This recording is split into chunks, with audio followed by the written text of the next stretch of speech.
Everyone, welcome है आपका social mentor channel पे। जैसा कि आपने पिछले वीडियो में जो हम लोगों ने स्टार्टिंग की है इस चैप्टर की, चैप्टर 4 है आपका मैथ्स का एनसीईआरटी का। जिन्होंने अभी ये नया वीडियो देख रहे हैं उनको मैं बता दूं, इसका एक और वीडियो मैंने बनाया है।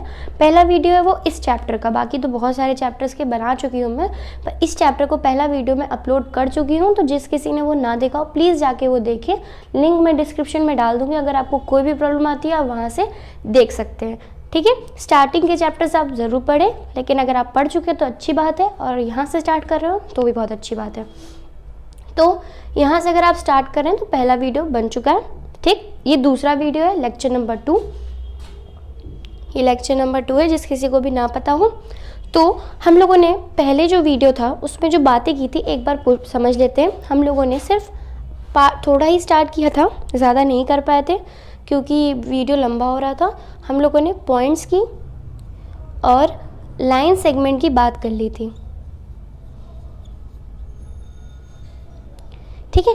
पॉइंट्स और लाइन सेगमेंट हम लोगों ने समझ लिए थे क्या क्या होते हैं, उनके एग्जाम्पल समझ लिए थे, वो किस प्रॉपर्टी पे काम करते हैं, उनका बेसिक नेचर क्या होता है, मतलब ये सब कुछ हमें पता चल गया था। पॉइंट क्या होता है और एक लाइन सेगमेंट क्या होती है और उसे डिनोट कैसे करते हैं, ठीक है। आई होप आपने वो पढ़ लिया, और नहीं पढ़ा हो तो प्लीज़ देख लें, ठीक है। तो अब बिना किसी देरी के अपने आगे चैप्टर को बढ़ाते हैं। तो जो ये हमारा लेक्चर नंबर 2 है, इसमें हम लोग जितना हो सकेगा उतना कवर करने की कोशिश करेंगे क्योंकि सिलेबस भी हम लोग को कंप्लीट करना है। तो चलिए अपना नेक्स्ट टॉपिक जो है उसे हम लोग समझते हैं। हमारा जो नेक्स्ट है वो है लाइंस। हमें लाइन के बारे में समझना है। लाइंस बोल रहे, अ लाइन मतलब टॉपिक को अगर आप डालें तो है अ लाइन, ठीक। लाइन के बारे में समझना है, ठीक। अब आप बताइए लाइन क्या होती है, आपको पता है? चलिए ठीक है, हम लोग समझते हैं लाइन क्या है। तो एक बात बताइए, अभी आपने लाइन सेगमेंट पढ़ा था, ठीक। लाइन सेगमेंट क्या था? दो पॉइंट्स को जोड़ना। से दो पॉइंट्स है, दोनों पॉइंट को नाम दे देते हैं ए और बी। ये पॉइंट ए पॉइंट बी हो गए, पॉइंट पे पढ़े थे हम लोगों ने ये सारी चीज़ें, ठीक। अब उनको अगर हम लोग जोड़ दें, जोड़ दिया, अब हमें लाइन बतानी है। मान लीजिए ये थोड़ा और आगे से गई, एक्सटेंड हुई और ये यहाँ तक गई, बढ़ गई, और इसको नाम मैंने दे दी एल। तो ये तो लाइन सेगमेंट आपका ए बी है,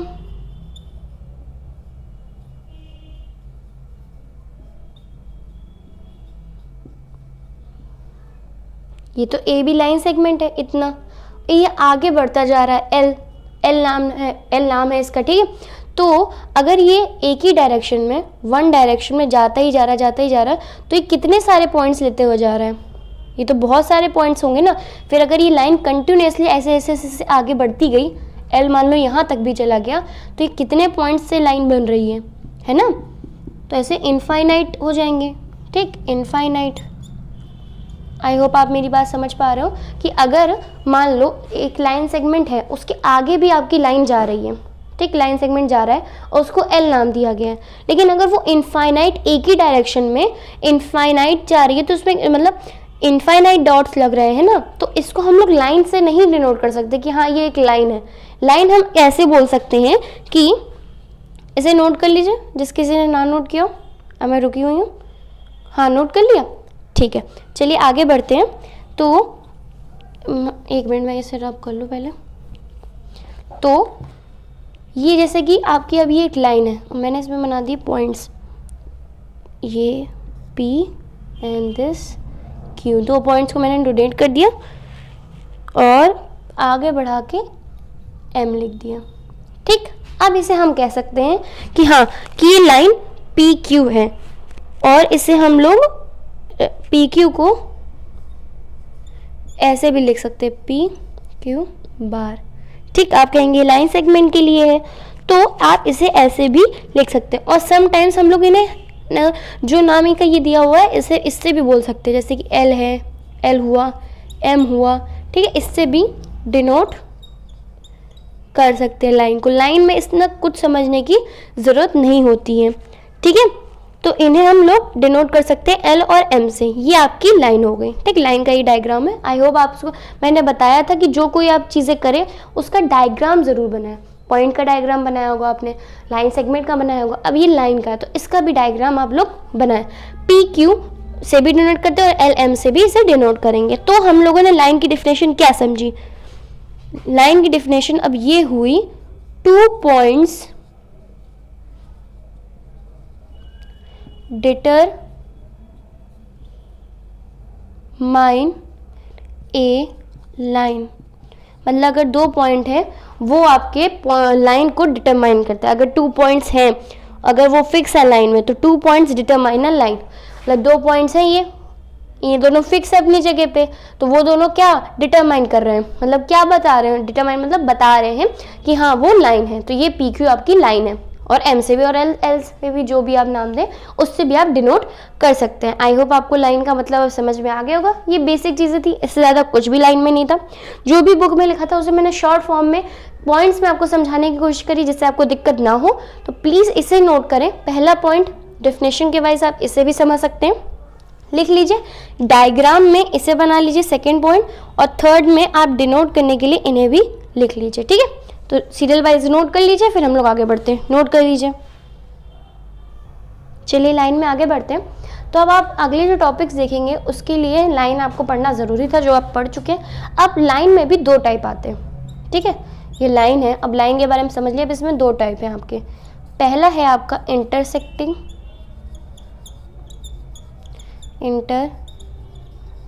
आई होप आपको दिख रहा हो। एक मिनट रुकिए, मैं कैपिटल में लिख देती हूँ आपको, लैंग्वेज मेरी रिटन मतलब ना समझ में आए शायद।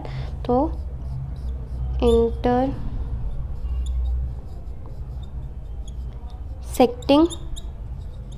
और ये है पैरेलल।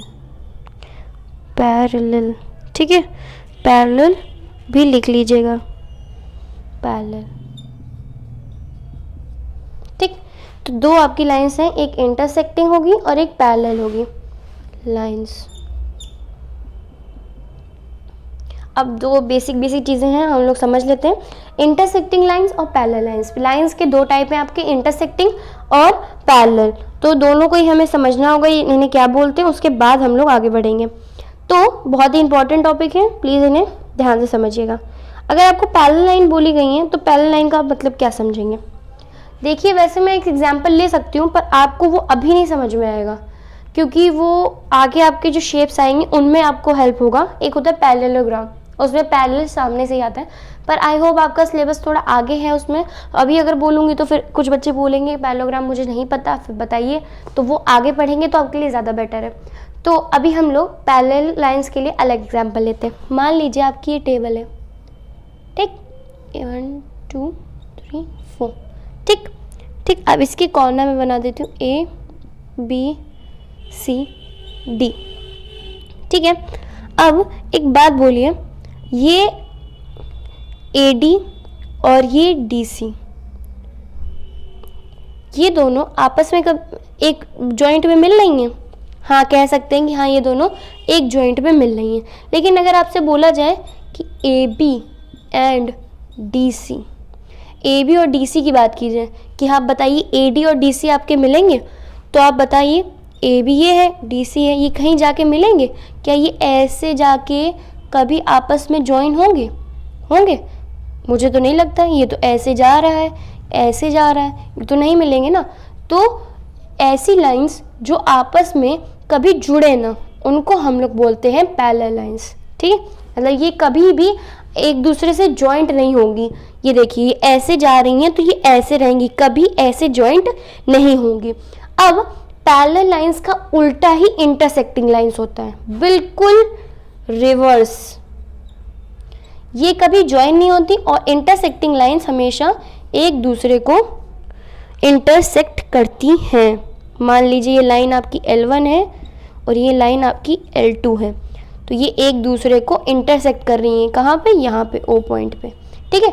मतलब ये देखिए, ये आप देख रहे हैं मेरे पास एक मार्कर है और ये डस्टर है, ये एक दूसरे को इस पॉइंट पे इंटरसेक्ट कर रहे हैं। इसका मतलब ये इंटरसेक्टिंग लाइंस है। मतलब जो 2 लाइनें L1 L2 एक दूसरे को किसी भी पॉइंट पे इंटरसेक्ट करें या फिर जुड़ जाएं, उनको हम बोलेंगे इंटरसेक्टिंग लाइन। अगर पैरेलल लाइंस की बात की जाए, वो कभी भी एक दूसरे को इंटरसेक्ट या फिर जोड़ती नहीं है।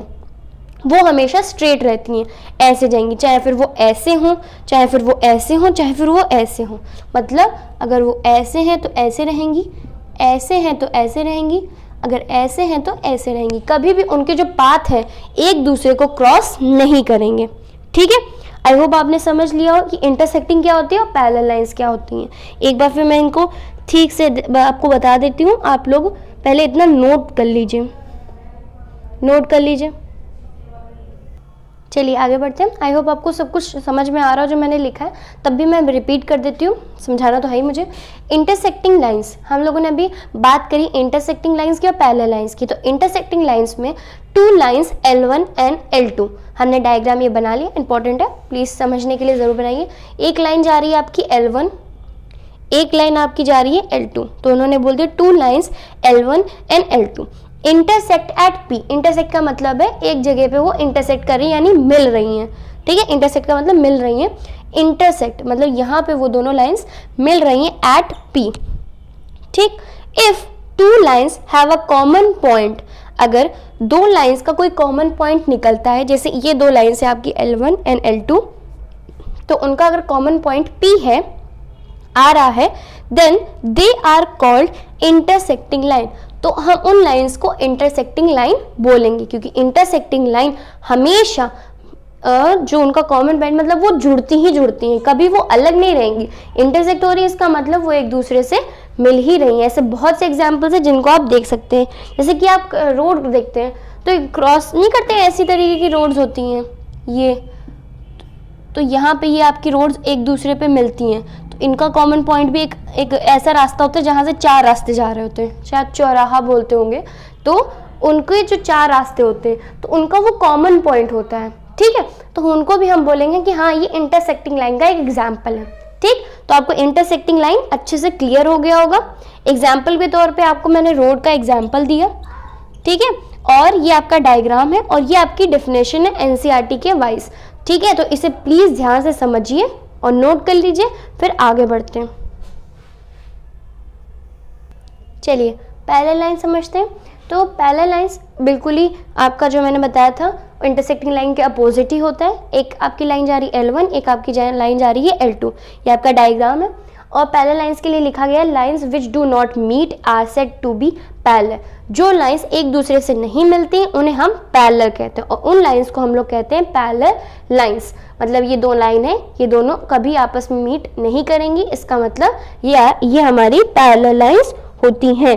अब जैसे आप रेलवे ट्रैक्स देखते हैं, एग्जाम्पल में ले लीजिए रेलवे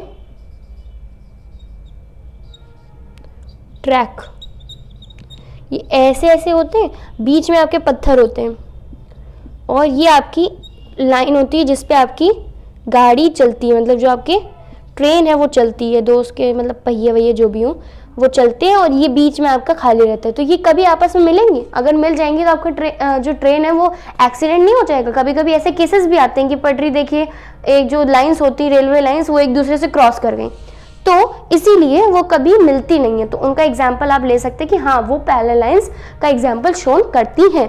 आई होप आपको पैरेलल लाइंस और इंटरसेक्टिंग लाइन समझ में आ गई होंगी। बस अब एक छोटा सा टॉपिक और रह गया, उसे कवर करते हैं, फिर अगले वीडियो में हम लोग अपनी आगे की बातें करेंगे।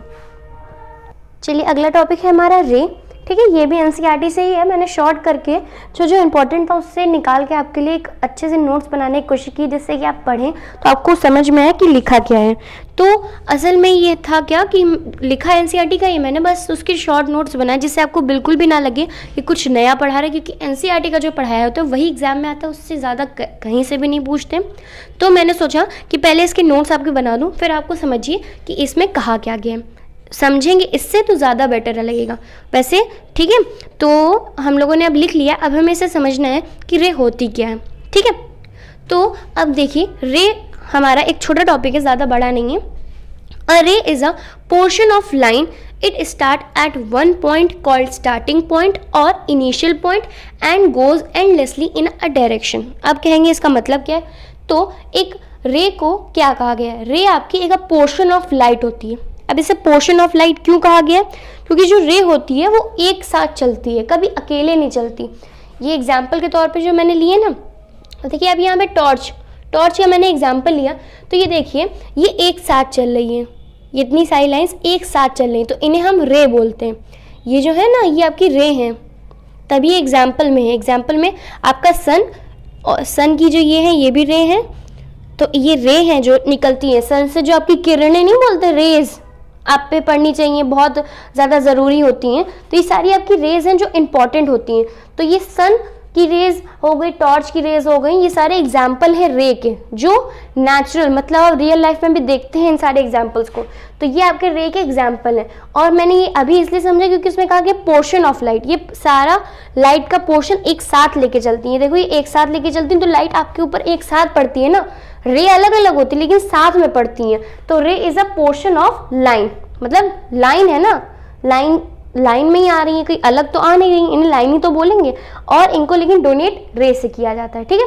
हाँ, तो it start at one point, मतलब ये एक पॉइंट पे, एक पॉइंट से स्टार्ट होती हैं।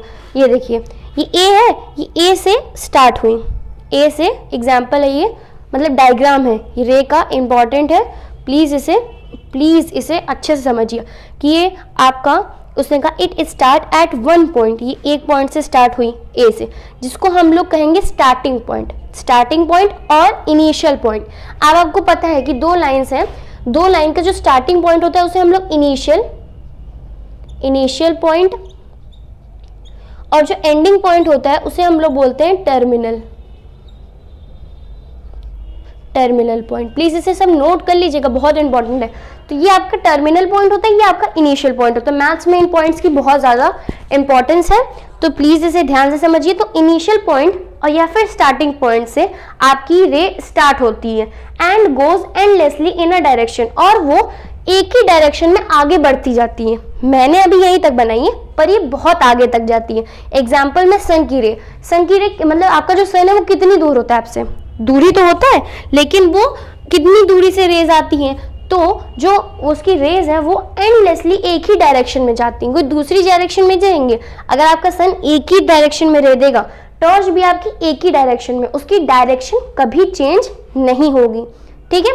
और ये जो आपने डायग्राम है ये इंपॉर्टेंट है। और अगर इसी डायग्राम को रे से डोनेट कैसे करते हैं, इट इज डोनेटेड, ये आपका point, it is donated by AP, और ऊपर बार नहीं है, ये आपका एरो है।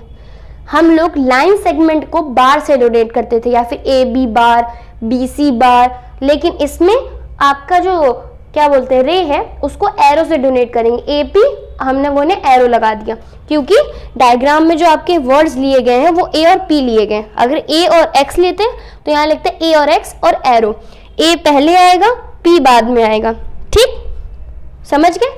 फिर जिस किसी ने समझा फिर मैं फिर से रिपीट कर देती हूँ। रे आपकी क्या होती है, रे आपकी पोर्शन ऑफ लाइट होती है, मतलब वो रे तो है लेकिन वो पोर्शन ऑफ लाइट मतलब पूरे सबके साथ में लाइट भी देती है, जैसे कि टॉर्च हो गई, आपका सन हो गया, तो एक पोर्शन में आती है। और हाँ, एक ही डायरेक्शन में रहती है, इसकी डायरेक्शन कभी चेंज नहीं होती। वो it start at one initial point से स्टार्ट होती है और एंडलेस पॉइंट तक जाती है, और वो भी एक ही डायरेक्शन में, ठीक है। उसे डोनेट एपी, ऊपर एरो लगा होता है। और एक एग्जाम्पल्स है सन और टॉर्च। अगर आपको नेचुरल फॉर्म में एग्जाम्पल देने हैं, आपसे पूछते हैं क्वेश्चन में कि बताइए रे के एग्जाम्पल्स, तो आप सन और टॉर्च का दे सकते हैं। तो यहीं पे आज हम लोग अपना वीडियो करेंगे। वीडियो ज़्यादा हो गया, मतलब लेंदी हो गया होगा, तो यहीं तक आज हम लोग का हो पाएगा लेक्चर। अब आगे के लेक्चर्स में, अगले पार्ट में हम लोग आगे की चीज़ें पढ़ेंगे। शायद कर्व्स है, कर्व्स में, हाँ अगला टॉपिक आपका कर्व्स है, तो उसको हम लोग कवर करेंगे नेक्स्ट वीडियो में। तब तक इसे प्लीज़ रिवाइज करिएगा, पढ़िएगा। कुछ वीडियोस अगर आपने ना देखे हो पिछले वाले, उन्हें भी देखिए, पढ़ाई करिए। और हाँ, एक्सरसाइजेस भी बहुत जल्दी आ जाएंगी। पहले आप लोग टॉपिक मैं सोच रही हूँ कवर कर दूँ तो आपका सिलेबस भी कंप्लीट हो, ठीक है। तो उसके लिए आपको पढ़ना ज़रूरी है, प्लीज़ पढ़ते रहिए, जो पढ़ाया उससे समझिए, नोट्स बनाइए। और हाँ, अगर आपको ये वीडियो अच्छी लगी हो तो प्लीज़ इसे लाइक करिएगा, शेयर कर दीजिएगा, क्योंकि दूसरे बच्चों के भी हेल्प हो जाएगी, और सब्सक्राइब कर दीजिएगा अगर आपको आगे वीडियोस की नोटिफिकेशन मिलती रहेंगी, ठीक है। तो मिलते हैं नेक्स्ट वीडियो में, तब तक पढ़ते रहिए और बाय बाय।